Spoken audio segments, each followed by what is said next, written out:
1992ला 1925ची पार्श्वभूमी आहे आणि 1925ला मनुस्मृतीची आणि ऋग्वेदातल्या विषमतावादी पुरुष सुक्ताची पार्श्वभूमी आहे। हा जो संघर्ष आहे, या संघर्षामध्ये आजची पत्रकारिता ही कुठेतरी कट्टरतावादाच्या धर्मांधांच्या बाजूने झुकलेली आपल्याला दिसते।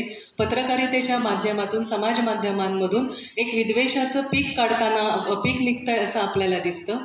नॉम चॉम्स्की पत्रकारिता ही मॅन्युफॅक्चरिंग कन्सेंट म्हणजे सहमतीचं उत्पादन काढते असं त्यांनी 1990च्या दशकामध्ये मांडलं होतं। ते त्यांनी त्या काळच्या जागतिकीकरणाच्या आणि खाजगीकरणाच्या संदर्भात पत्रकारिता काय पद्धतीने चंगळवादी कन्झ्युमरिझम जे लाईफस्टाईल आहे, चंगळवादी जीवनशैली आहे, त्यासाठी सहमतीचं उत्पादन काढण्याची जी हे आहे प्रक्रिया आहे ती पत्रकारितेच्या माध्यमातून कशी राबवली जाते याची त्यांनी मांडणी केली होती।